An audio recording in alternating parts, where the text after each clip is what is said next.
உங்களுக்கு அப்படியே பாய் வீட்டு பிரியாணி டேஸ்ட்டில் உங்களுக்கு பிரியாணி வேணும்னா 1 kg சிக்கனுக்கு நீங்கள் 1/2 kg ரைஸ் போடணும். இல்லை எங்கள் வீட்டில் 4 பேர் தான் இருக்கோன்னா நீங்கள் 1/2 kg சிக்கனுக்கு 250 கிராம் ரைஸ் போடணும். இல்லை நான் தனியாக தான் இருக்கேன்னா நீங்கள் ஹோட்டல் வாங்கி சாப்பிட்டுக்கோங்க. ஹலோ கைஸ், இன்றைக்கி நம்ம பாய் வீட்டு சிக்கன் பிரியாணி தான் செய்ய போகிறோம்.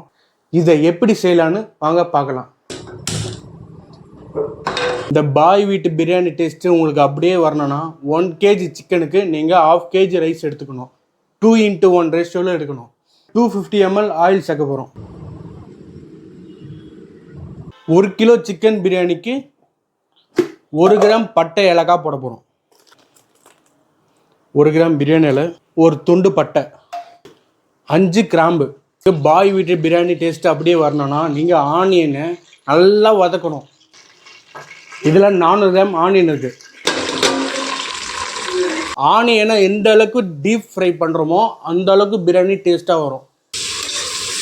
நிறைய பேர் இந்த ஸ்டேஜில் நீங்கள் இப்போ மசாலா ஆட் பண்ணுவீங்க, ஆனால் இந்த ஸ்டேஜில் ஆட் பண்ணக்கூடாது. இன்னும் நல்லா டார்க் கலரில் ஆனியன் செவக்கணும். இப்போ நம்ம இந்த ஸ்டேஜில் மசாலா போட்டுக்கலாம்.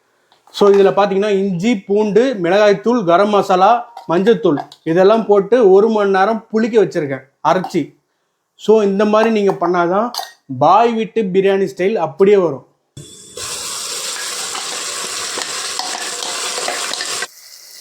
இது கூடவே நம்ம இப்போ தக்காளி ஆட் பண்ணிக்கலாம். தக்காளி 250 கிராம். இதை ஒரு 2 மினிட்ஸ் அப்படியே விட்டுருவோம். நம்ம இப்போ 1 kg சிக்கனை ஆட் பண்ணுவோம்.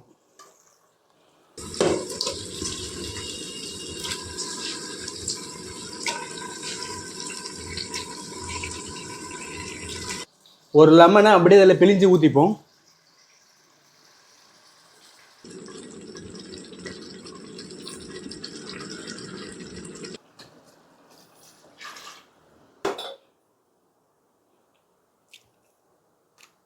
உப்பெல்லாம் கரெக்டாக இருக்குது. நம்ம அரிசிக்கு தனியாக 1 டேபிள் ஸ்பூன் சால்ட்டு போடணும். ஸோ இப்போ பார்த்தீங்கன்னா கறி நல்லா வெந்துடுச்சு. இப்போ நம்ம தட்டை எடுத்துருவோம்.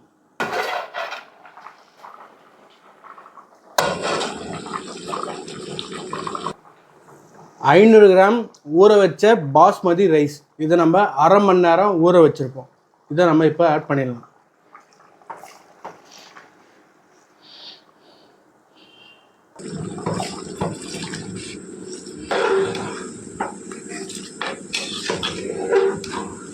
அரிசிக்கு 1 ஸ்பூன் சால்ட் போட்டுப்போம். மொத்தம் 3 டீஸ்பூன் சால்ட் போட்டிருக்கோம்.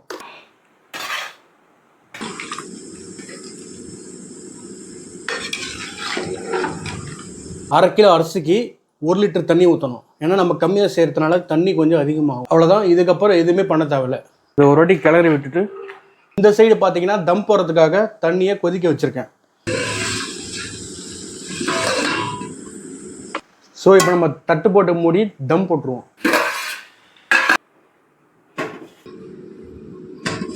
ஸோ இப்போ நம்ம கேஸை லோ ஃப்ளேம் பண்ணிப்போம். ஸோ இப்போ அடுப்பை லோ ஃப்ளேம் பண்ணியாச்சு. ஒரு 15 மினிட்ஸ் அப்படியே இருக்கட்டும். நான் போய் டீ குடிச்சிட்டு வந்துடுறேன். பிரியாணி ரெடி ஆகிடுச்சு. இப்போ நம்ம தம்மு எடுத்துருவோம்.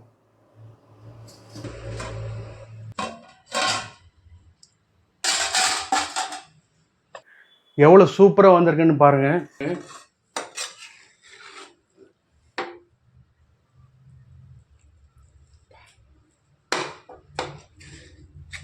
அரிசி உடையாமல் வந்திருக்கு.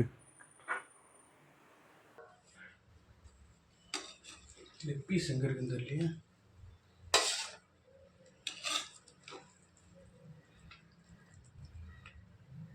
வா, எப்படி ஆவி பார்க்க இருக்கு பாருங்க.